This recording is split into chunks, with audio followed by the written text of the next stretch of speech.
Vortex 2 initiated significant chase days by taking soundings in the updrafts in both the mornings and afternoons.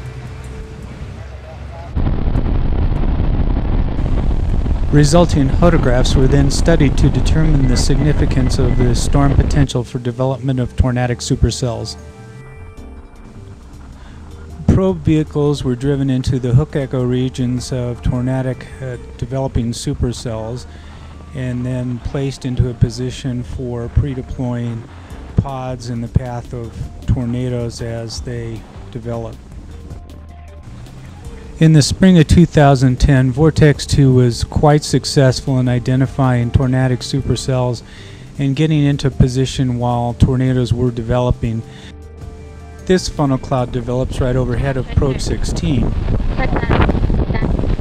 Depending upon storm motion, velocity, and initiation, in some cases transects were accomplished easily in tornadic supercell regions, whereas placement of pods in the exact position in front of a tornado was accomplished a number of times.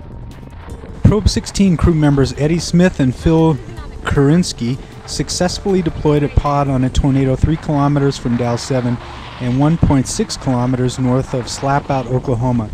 They did get data from that pod. Congratulations to the whole Probe 16 crew. Way to go.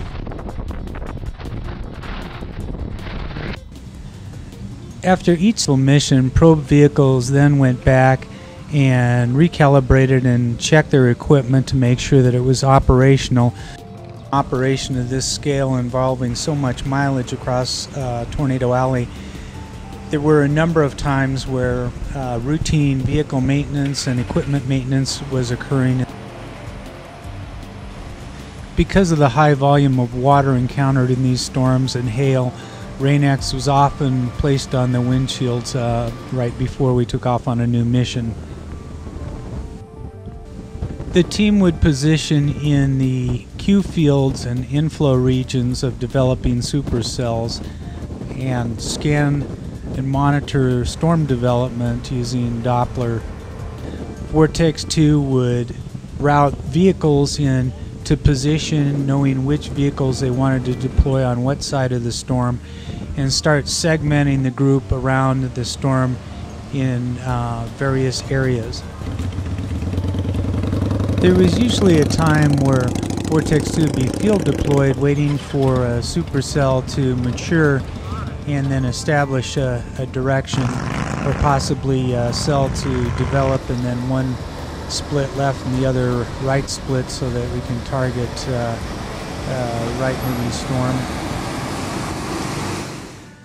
Then once a hook echo was identified in a storm and it had a preferable path and direction, Vortex 2 would mobilize immediately and get into the field to wrap itself around the storm with the various assets. And strategically, there was a number of decisions that were being made to, as in, where to place vehicles that would be transacting, like the mesonettes, where to place Doppler for dual Doppler coverage, where to pre-deploy positions for probe trucks to place pods.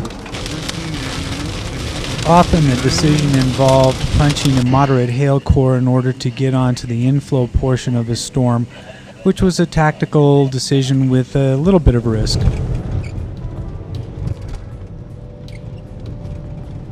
was also where the UAVs could position on a cell so that they could obtain FAA clearance to fly a mission and get observable data at those upper levels. It became pretty obvious when we'd finally hit a target cell in an area where a tornadic wall cloud would start to develop and tornadic structure or rotation. And then it was a matter at that point of getting probe trucks aligned and along roadways that would allow for a transect and then pod deployment at intervals in order to capture data as a tornado passed by.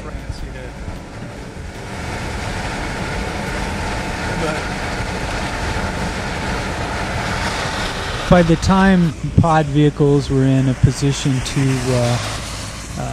move off transect and go deploy pods into a rotating tornadic storm like the one here, then it was quick movements once the storm achieved that stature to be able to move into position. Some teams would get into positions that would take them into dirt roads, and in the path of a tornado, that's often a difficult position to be in. As you can see, after action summary shows that various vehicles took a little bit of damage along the way. Downtime in nice locations really helped the staff recover their energy after spending sometimes 7 days a week and upwards to 16 or 18-hour days working in the field, getting positioned around dangerous supercells. So it was nice when there was an opportunity to rest and get prepared for the next upcoming days.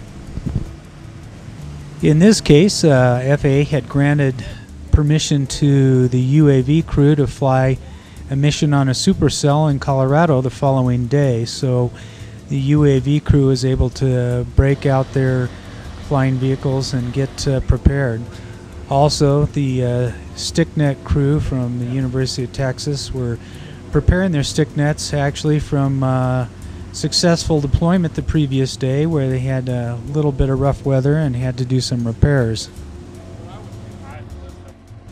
The sticknet team from Texas had successfully deployed in front of a number of tornadic storms, including the very destructive tornadoes that had ripped through Oklahoma on May 10th. And so in a number of cases they had obtained some good data. As is always the case, the command leadership of Vortex 2, coordinated in part by Dr. Josh Warman with CSWR, identified new target areas. The following day we had several hundred miles to drive and got us into a little closer position to Colorado, and that being in Colby, Kansas, which is also a good place to gas up and get all the teams coordinated and rested and fed a little bit before moving on to storms that would be present in the afternoons. Various team members and sub-team members got to meet at rest stops like this in order to communicate information across team boundaries, since there were so many different foundations and groups involved in the overall Vortex 2 effort, that it was nice to take a moment to collaborate a little bit of information when the times were available. Colorado proved to be one of the areas where Vortex 2 spent a bit more time this year, as explosive updrafts and large supercells of significant character developed this season.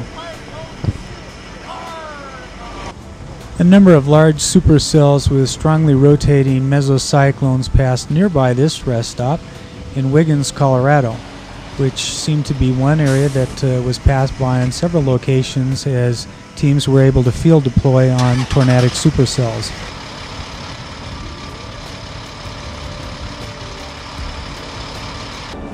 Tornadic storms were evident from satellite images downloaded off of National Weather Service website. On June 11th in Colorado, the team was well positioned on significant tornadic supercells in eastern Colorado, northeastern Colorado region that produced a number of tornadoes and a sizable mesocyclone that produced a fairly long-lived tornado. These storms produced beautiful sunsets and some relatively large 4.5-inch size hailstones that battered vehicles. And as always, at the end of the day, it was time to get ready to move on and look forward, in this case, moving towards Texas.